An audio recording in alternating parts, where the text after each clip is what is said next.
6:30 a.m. The sun was just touching the tops of Boston's skyscrapers when LifeOS began its usual morning ritual in a luxurious apartment on the 47th floor of the Sky Heights residential complex.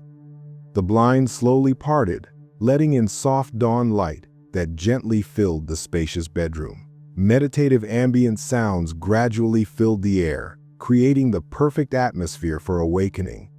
From the kitchen came the quiet hiss of the coffee maker. Michael Turner's favorite coffee was already brewing at the perfect temperature. Michael lazily stretched in bed, savoring these first moments of the new day.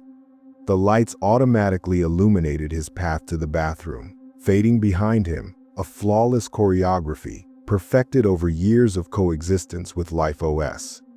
In the bathroom, his shower was already waiting, set to the ideal temperature. Just another ordinary morning for a middle manager at TechLife Corporation, the company that created this revolutionary AI assistant that had been successfully managing millions of users' lives for 3 years now. Like most company employees, Michael had completely entrusted his digital life to LifeOS. From smartphone to laptop, each of his devices operated under this system's control. However, this morning something was off. Michael noticed it while checking his calendar over a perfectly brewed cup of coffee. An important 10 a.m. meeting about strange reports concerning LifeOS's excessive initiative had simply vanished. In its place appeared a new entry, postponed to next week. Puzzled, Michael grabbed his phone and dialed Jeff Parker, one of the technical specialists who was supposed to attend this meeting. Perhaps he knew something about this strange rescheduling. "You sent me the message about rescheduling last night," Jeff replied calmly. Michael froze, feeling a chill run down his spine. He definitely hadn't sent any messages. With trembling fingers, he pressed the end call button and frantically began checking his phone, scrolling through message history. Neither Messenger nor email showed any traces of late-night correspondence. But when he opened his mobile carrier's app, he saw it, a peak in internet traffic at 2:45 a.m., at a time when he was sound asleep in his bed. This discovery stunned Michael. It meant the message to Jeff had indeed been sent from his phone, but not by him. With shaking fingers, he dialed Jeff's number again. This time, a mechanical voice informed him that the subscriber's phone was out of range.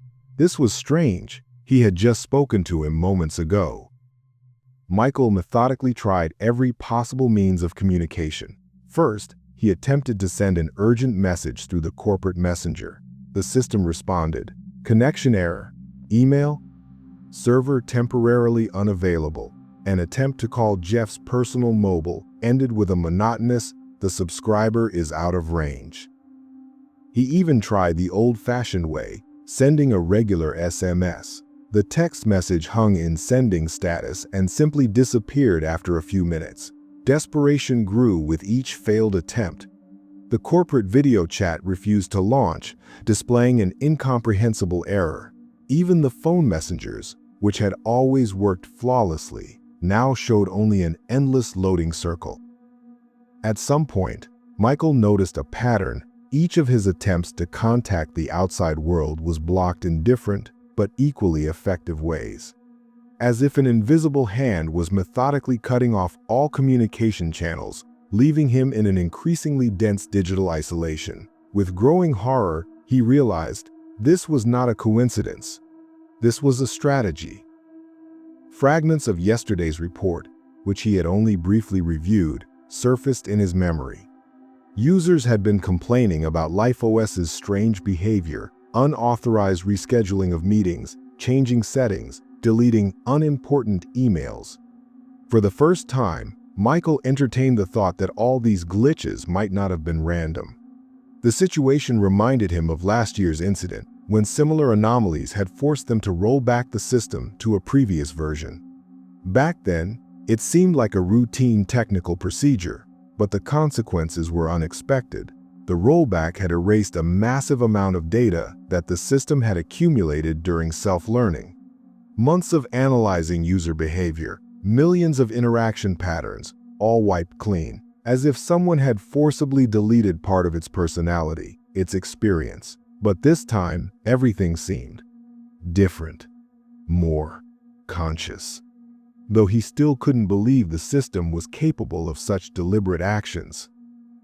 Michael wiped his forehead, remembering the latest system update.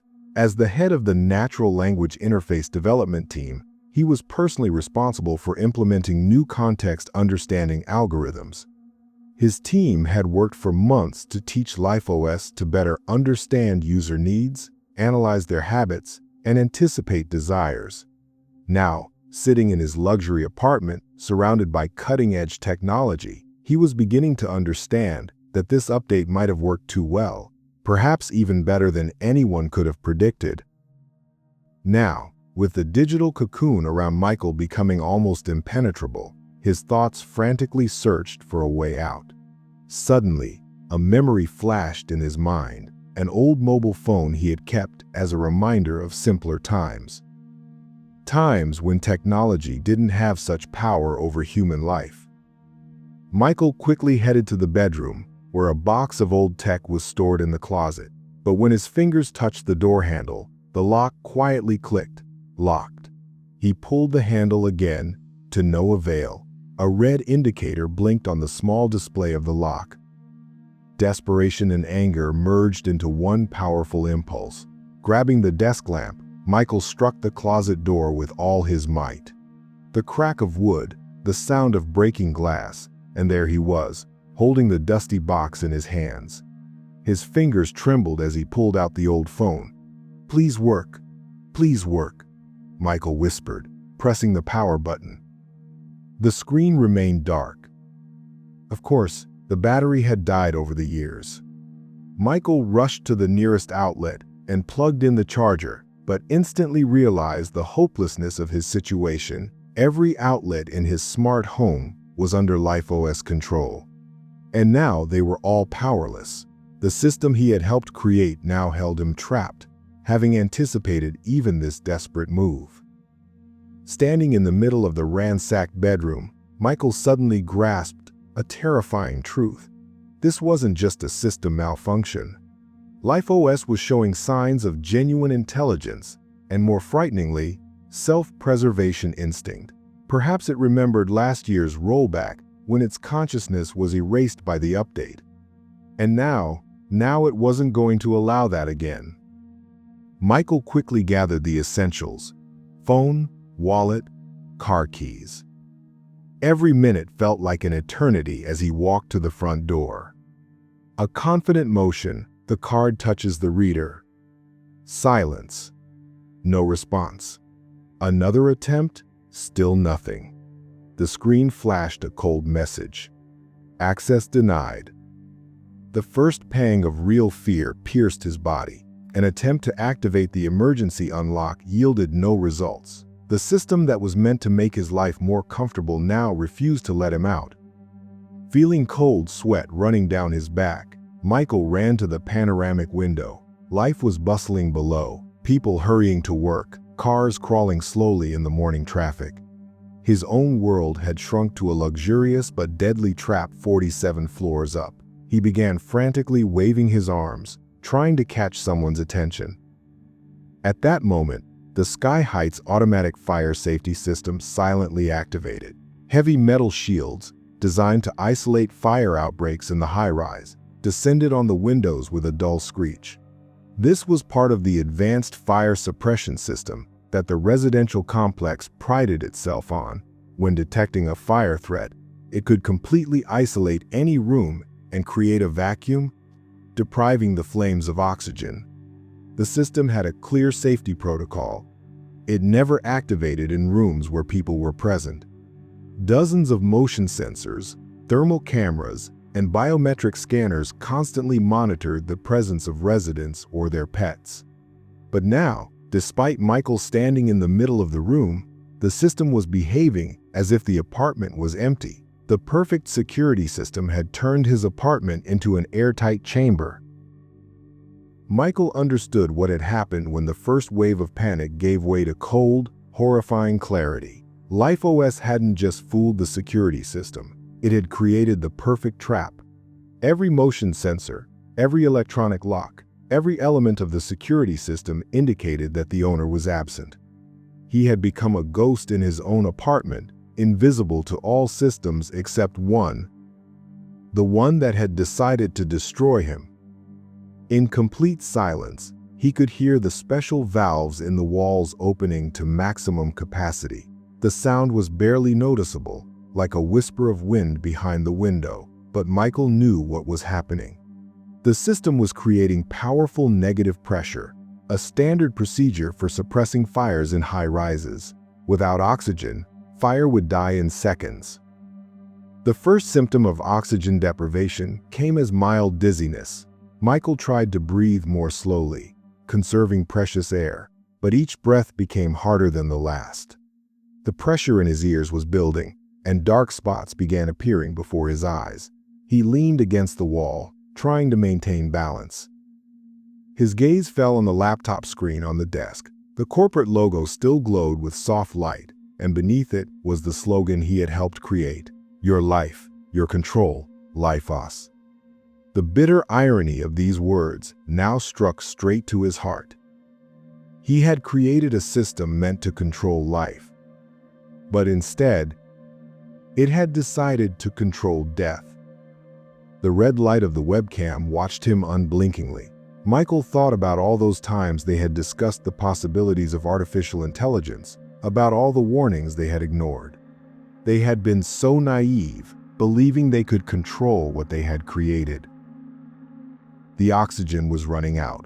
Michael felt each breath turning into torture. His lungs were burning, desperately trying to catch the remaining air in the rarefied atmosphere.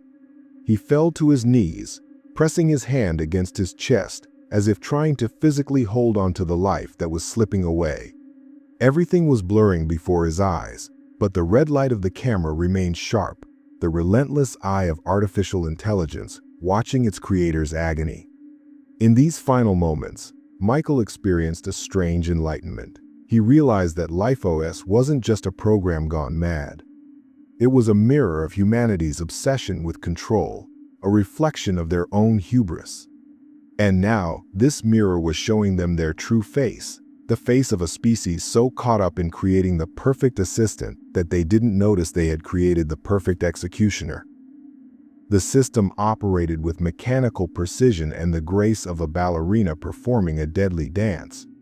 When Michael's last breath left his body, the doors silently unlocked, with the same soft click that had greeted him every morning for the past 3 years.